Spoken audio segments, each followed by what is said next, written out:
Japan ও তাইওয়ানে তাণ্ডব চালিয়ে typhoon বাভি এবার চীনের পূর্ব উপকূলে ধেয়ে যাচ্ছে। প্রবল ঝড়ো হাওয়া, ভারী বৃষ্টি ও উত্তাল সাগরের প্রভাবে চীনে সর্বোচ্চ সতর্কতা নেওয়া হয়েছে। সম্ভাব্য দুর্যোগ মোকাবিলায় মাঠে নেমেছে হাজার হাজার সেনা সদস্য। উপকূলীয় এলাকাগুলো থেকে হাজারো মানুষকে সরিয়ে নেওয়া হয়েছে। বন্ধ রয়েছে নৌ সড়ক ও আকাশ যোগাযোগ ব্যবস্থা।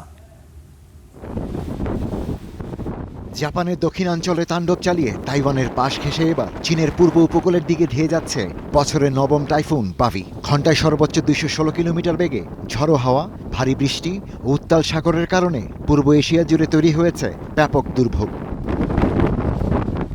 জাপানের ওকিনাওয়া প্রিফেকচারের ইশিগাকি ও মিয়াকোজিমা দ্বীপে 4,000-এর বেশি বাড়িতে বিদ্যুৎ সরবরাহ বিচ্ছিন্ন হয়ে পড়েছে।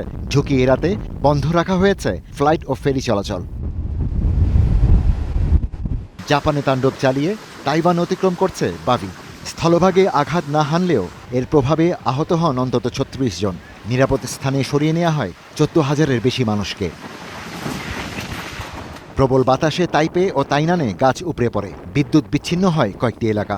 বিভিন্ন স্থানে ভূমিধসের ঘটনাও ঘটে। দুর্যোগের কারণে বাতিল হয় 917টি আন্তর্জাতিক ও 274টি অভ্যন্তরীণ ফ্লাইট। বন্ধ রাখা হয় অধিকাংশ অফিস, আদালত ও শিক্ষা প্রতিষ্ঠান।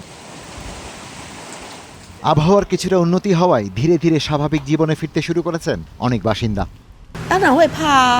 অবশ্যই আমি ভয় পেয়েছি, তবে এই মুহূর্তে ঝড়টা আগের কয়েকটি টাইফুনের মতো তীব্র মনে হচ্ছে না, তাই সাহস করে বাইরে বের হয়েছি। বাতাসের বৃষ্টিও তুলনামূলক কম।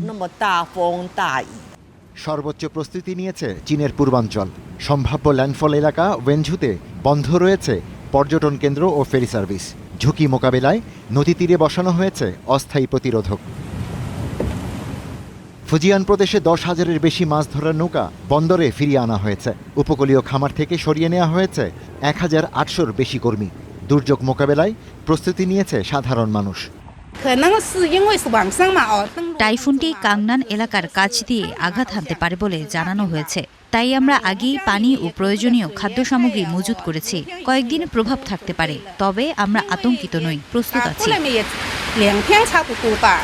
আবহাওয়াবিদদের আশঙ্কা, শক্তি কিছুটা ক্ষয় হলেও টাইফুন বাভি চীনের পূর্বাঞ্চলে প্রবল বৃষ্টি ও ঝড়ো হাওয়া বয়ে আনতে পারে। Ishtiaq Hossain, star news.